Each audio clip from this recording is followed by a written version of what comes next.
Thieves getting away with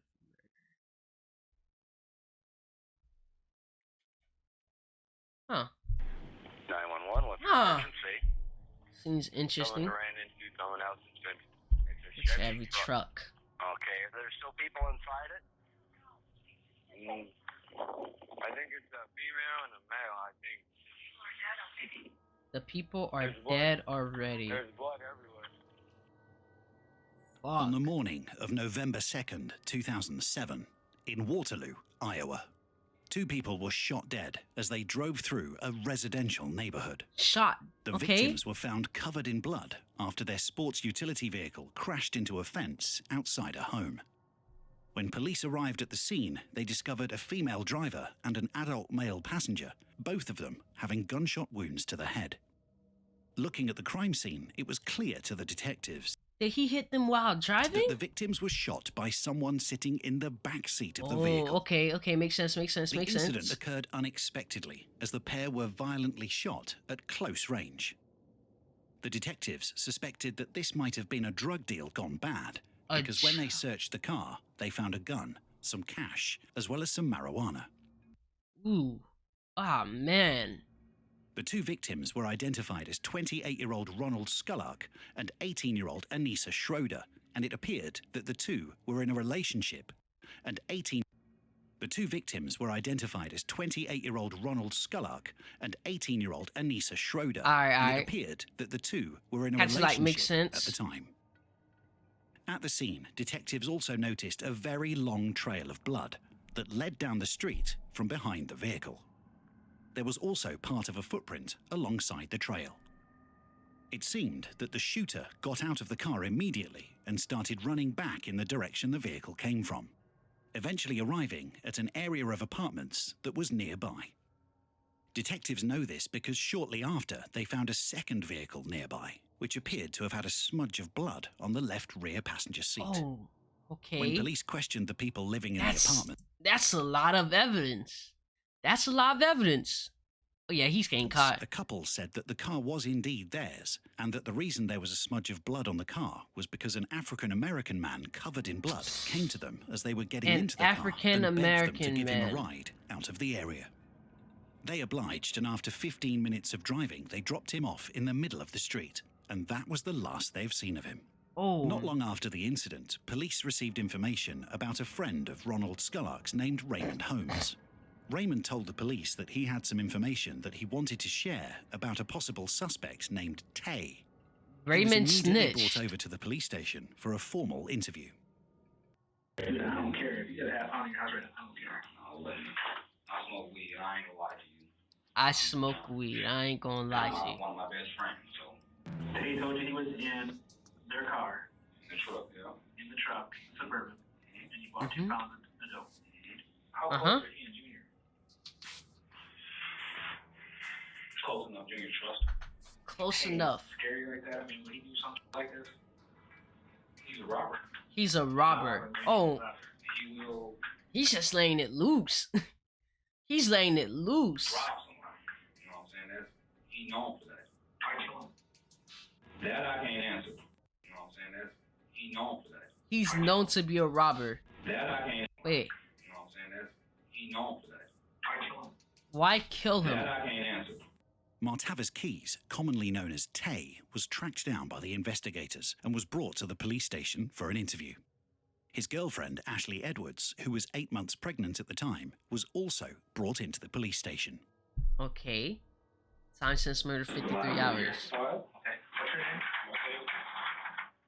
Martavis Keys. Martavis Keys. Talk to me about this and know why we brought you down here. Why y'all brought me down here? Yeah. Well, I'm assuming because of the murder accident. Murder, right? That's what I'm assuming. Yeah. Damn, I ain't gonna lie. He snitched on himself. Let's keep watching though. Let's keep watching. We just. Sleeker. I talked to Sleeker. What's the detail? Sleeker?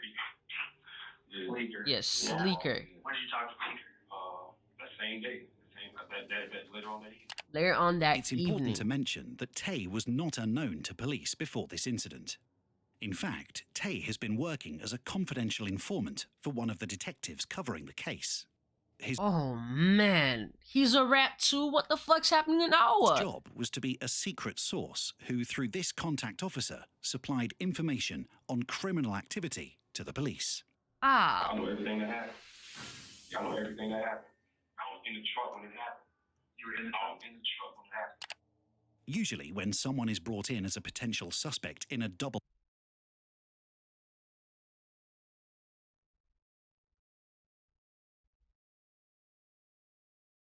This nigga, dog. Like, oh shit, I went back. He said, I know everything that happened. He gonna let it loose too. homicide, And that nigga mouth they would is just try their gonna best to run. distance themselves from the crime, no matter if they were guilty or not. Tay, however, was doing the exact opposite. The fact that Tay has already built a rapport with some of the detectives His prior mouth to this is incident running. meant that he had a certain level of credibility. He is more trusted solely because he was known to be reliable in the past. Junior picked me up and we got in the car. There was already a guy in the car. There was already a guy in the car. Okay. I got in the car. Them two was arguing, and he's telling the chick, you know what this is all about. You know what this is all about. And she's like, I swear to God, I don't know. And he's like, your boyfriend robbed you. Your boyfriend robbed me. Slapped him. Turn around and slap him. He got it back. He told him to slap him. And then dude pulled the pistol. And then dude bang shot him. I froze up like, man, what you doing? So then I hop out and just run. I run to the broad apartment building. And then somebody was pulling out. Ah, man. Let's keep watching. This. Tay's story appeared to be credible, especially because he was giving all this information up voluntarily without being pushed for answers. It was now time to identify the new suspect He could still be lying. What the that fuck? Tay has mentioned and bring him into the police station for an interview. I'm going to show you a group of photographs. This group of photographs may or may not contain a picture of the person who committed the crime being investigated. Any questions about that? No. Okay. Number one. Okay. Turn the page. Yeah, turn the page. Yeah, turn the page. Number two. No, not him. Not him. Number three. That's him. How sure are you? Nigga was like, bam, that's him. Hey, no way. Like he shit. I'm like 199% sure. 199%. That's him. The suspect Niggas too happy. Niggas like Charleston White in that shit. That's him. Like, what? he had named was 27-year-old Clarence Flowers, a man who was local in the area that did have a criminal history. Tay was allowed to go back home with his girlfriend. However, he refused, as he was terrified that Clarence or one of Clarence's associates would come after him and try to hurt him. I don't want anyone to be able to hurt him or you. Okay, and I think that's a realistic risk. Okay? So what we're going to do is we're going to put you guys up in a hotel on our dime. Okay? We're going to have a police officer sit outside the door. Tay was brought back to Do the not station the next day snitch. and was asked by one of the detectives if he would like to take a polygraph test, which he agreed to. Although they are not admissible in court, given how open and honest Tay seemed in his interview, passing this test would most likely convince the detectives that Tay could indeed be innocent. However, nigga is scared for his life. Why would you snitch? I mean, okay, you seen the murder, you're giving information that, but like, why would you snitch if you know the repercussions, if you know the consequences of snitching? Why? before they could even start the test, the detectives received information from his girlfriend, who said that after the shooting, Tay went over to a friend's house named Mike. This was a crucial piece of information that Tay left out of his initial interview. The girlfriend snitching too. That housekeeping stuff I had to do. Just a couple quick clarifications on some of the things from last night. Your girlfriend told the other investigator that you had told her you had been to Mark's on Friday morning. More? Yeah, I mean, yeah, that morning I've been there. Yeah, that morning, yeah. Anything else? Okay.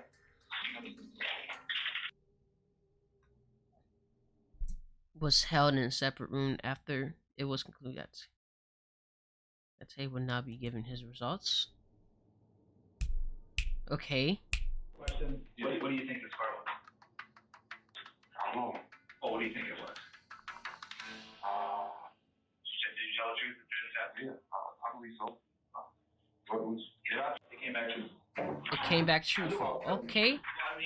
I knew this nigga didn't even know if he was telling what? Oh man, the dap up and hug. We got. Okay. Have a seat. Have a seat. Beautiful. Is there anything you can help me with that'll help me find the guy? That's him. How sure are you? Man, I'm like 199% sure. You know what, man? Just let me out on the streets. I'll go find this dude right now. Well, I mean, I don't want you to do that. The detectives then went to Clarence Flowers' house, the suspect Tay confirmed to be the shooter. When they arrived there, they found out that Clarence wasn't even in the Waterloo area on the day of the shooting. Oh man. He had a rock-solid alibi and was therefore not the suspect they were looking for. Oh man. This made the detectives highly suspicious of Tay because Tay was adamant that Clarence was the shooter, which could not have been the case. The investigators also told Tay's girlfriend to drive them to Mike's house, where Tay said he was, just an hour after the shooting. When they arrived at the house, Mike informed them that Tay did in fact come to his house that morning soaked in blood. He said that he seemed agitated and that everything he touched was also being covered in blood. Mike also said that Tay was carrying a 9mm gun that he strapped to his waist. He noticed this when Tay accidentally dropped it on the floor outside the house, but He almost quickly picked it back up. Man, he almost got away with it. But these niggas are snitches. This alarmed the detectives because a 9mm was the exact type of gun that was used in the shooting of Ronald Scullark Jr. and Anissa Schroeder. It was at this moment that the detectives connected the dots and saw the bigger picture. Tay was the one who was in the back seat of the car. Tay was the one who ran out of the car dripping in blood. Tay was the one who asked for a ride from two strangers and tried his best to flee the scene as quickly as possible. Tay was also carrying the same gun used in the shooting. There was only one possible suspect from the beginning, and it was the man they have been interviewing this whole time. With this newfound information, it was now time to sit down with Tay and try to extract the truth from him. You get caught. I mean, polygraph tests are not 100%. You feel me?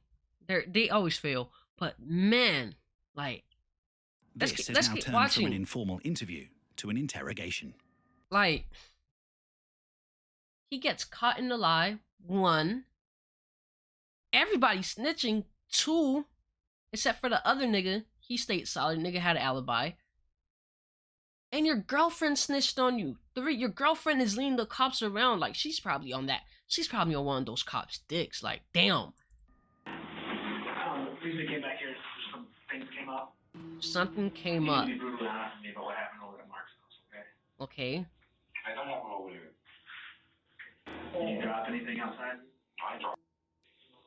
I ain't dropped shit. You need to be honest with me. Swear to God, I ain't dropped nothing, okay? Did you drop something I outside? didn't drop nothing. What did I drop? I ain't dropped no gun. Nothing if you thinking that or something. I didn't say gun. See? This is how you get caught lying. Nigga gonna say it. I ain't dropped no gun. Nigga didn't even say he dropped the gun. You Why see? did you just say gun? I'm just saying, so you said, you know what I'm saying, what did I drop? I didn't drop nothing. Okay. I didn't say anything about a gun. You just said I didn't drop a gun. Why did you say that? This is how you get caught lying. Did you drop something? I'm surprised you to hear that they just said that you dropped a gun. Hell no, man. Listen to me. Hell Look at me. no. I ain't playing. I haven't He's not playing. Listen to me. Tay, man. Tay, he's not playing games. Okay, I'm not talking for a minute, okay? There's no reason why when I asked you, did you drop something, you say to me like I didn't drop a gun or nothing. There's no reason that you would just pick that out of nowhere. Because You never said anything about a gun before. Yeah. Why would you say it now? because this is what you just say, like, did you drop anything? Like keys, like a phone. I told you I dropped my keys in Any my of those phone. things are possibilities. Yeah. The first, that's how you get caught. The first thing that comes to your mind is a gun. You see? I know that you lied to me, man. I know that you lied, and now I'm wondering why you lied. While you still had blood on you, you had a gun. Yes or no? Like that. Yes. Okay. Finally, And Tay he's has admitted self-snitching. that he did indeed have the gun at Mark's house. Although it's not solid proof that Tay is the shooter, the detective can now back him into a corner and force him to explain the reason for him carrying this gun. I'm not saying that you shot them, man. I just need to get you to resolve why you had the gun with you and when you had it with you. But if you tell me these stories that I know aren't true, it doesn't help you. Yeah. Look at me, man. Look at me. I'm serious as a heart attack here, okay? I know when you're telling the truth and when you're not, okay? Right now, So, I know. what's the thing about it is that if I walk out of here going, well, he told me. I ain't gonna lie. If I was in the interrogation room, I'll fold. I'll 100% snitch. I don't do good under pressure. I'll 100% snitch. Another story that's not the truth. We are nowhere. We are nowhere helping you, okay? Can I see my girl? Yeah, I will bring her down here. You guys can sit in the room alone. Go get her. Go I'm not gonna get bring her down here until we talk. until we talk. What kind of gun that was? It was just a small gun, man, like 38 or something, you know what I'm saying? 38. Size of the actual gun doesn't matter. I want to know what caliber it was. What you mean by caliber? What kind of bullets it took. I don't know, man. I don't know all that, man, about what kind of bullets it took and all that, man. You take a line, man. You take a line, man. Just go ahead and take me downtown right now. I've been nothing but real to you all day now. We're watching this man mentally break apart under pressure. You got away with the murder. You stuck it on somebody else. That person had an alibi, right? This is the consequences of snitching. Karma is a bitch. This is the consequences of killing somebody. You're getting caught badly. Your story is falling apart. Like, we're watching him, like, there's too many holes in there. This is not working, okay? Why did you shoot him? I didn't shoot him, man. Why did you shoot him? Growing extremely frustrated, the detective would now change his tactic and go from interrogating him and demanding him to explain himself to flat out accusing him of murder by asking why he did it, as opposed to did he do it. This particular change in tactic is often used by detectives when they want to change the direction that the interview is heading towards. In Tay's mind, he will now go from a suspect who can explain his way out of the situation to feeling like he's already been figured out and that he has no choice but to confess and tell the truth. I didn't. I'm not asking if you shot him. I'm asking why you shot him. It's different. Why did you shoot Junior? Why do you feel like I shot him for? I'm not gonna keep playing. I don't think I shot him. You don't think you shot him? I don't You don't know or you don't think? I don't think I shot him. You don't think you shot him? You don't know or you don't think? You see? His story just fell apart like hell. I committed a murder. I'm not saying the word murder, okay? I'm saying that I know that you shot them. I don't know why you shot them. I'm telling you nothing but the truth, man. You want to take it? Not the door. The interrogation wasn't going anywhere, so the detective decided to place him in a holding cell, while another detective interviewed his girlfriend. She was now the only hope they had of getting any information. Otherwise, Tay would be released from the police station due to a lack of evidence. She gotta be. She gotta stay solid. Now is the time you need to say something and accept the fact that he's going to be arrested. Just because you weren't told a few little white lies and didn't tell me the whole story doesn't make you a bad person.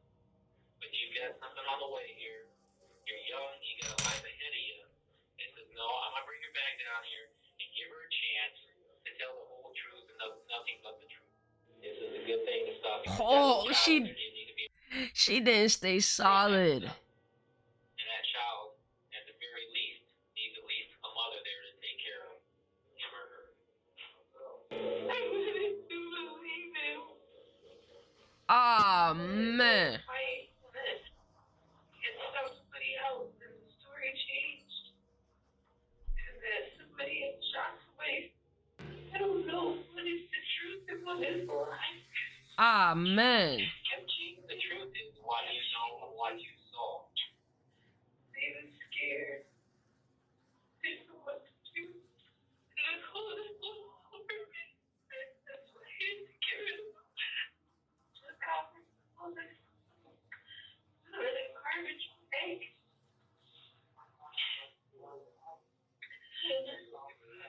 Put the garbage bag. Tell me where the gun and the garbage bag in the suitcase went.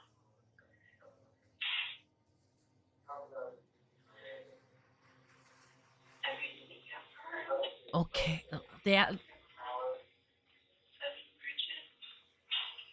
Ah. Man. that's sad. The child's without a father. Man, And what happened to the gun? Where what would y'all do if you found out your girlfriend snitched on you? Like, man, oh, that shit's sad. we're gonna go for a ride. And you're gonna have to show me where you burned it, where it was taught. Alright? When the detectives arrived at the campground, they immediately saw many different pieces that were scattered on the ground, including pieces of burnt clothing, a burnt garbage Trans bag, world. and a suitcase that was also burnt to a crisp. It was clear to see that someone was trying their best to hide evidence. And they failed Not long at after, that. they also managed to find the gun that Tay had thrown in the river.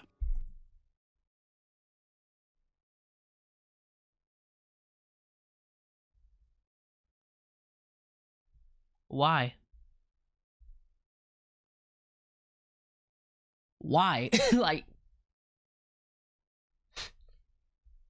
at this point, you guys are caught. Just give up. The detectives now had conclusive proof linking Tay to the murders. It was now a matter of revealing this information to him and seeing his reaction. Getting a full-blown confession from Tay, although it is not necessary, it would further seal the case and make sure that Tay is prosecuted fairly for his actions. Time since murder, She's told me 79 that hours. here's some information that you've left out. What? Okay? Now you're getting her involved. Okay? What? She told us about the park and the campfire. Oh, Can we talk about it? You're gonna feel better when the truth is out. Right now, there's a big wave. I want to see his reaction. Yeah. Yeah. Wife. I know. Look, come here, man. Come on, man. My back is killing me, man. I'm serious. I don't think you're gonna tell me, but I'm not gonna play. I'll tell you, man. Just let me see how I swear to God, I'm gonna tell you, man. Just do that. I don't think you're gonna tell me. Nah. Look, I'll tell you everything you need to know as soon as you get here. I swear, no joke. No joke. You get him here, get her here, let me talk to her one more time, and then demonstrate all the way, and then me and you can have a conversation, and you go finish your paperwork. No joke. I sit in the. What you want me to do? See right here?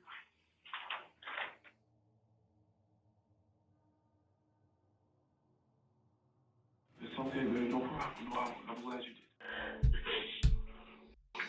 I shot him, babe. You lied to me. Man, that's why I wouldn't put you in there. Okay. Ah, man. It's over. I'm gone. No more I'm tape. gone. There's no more tea.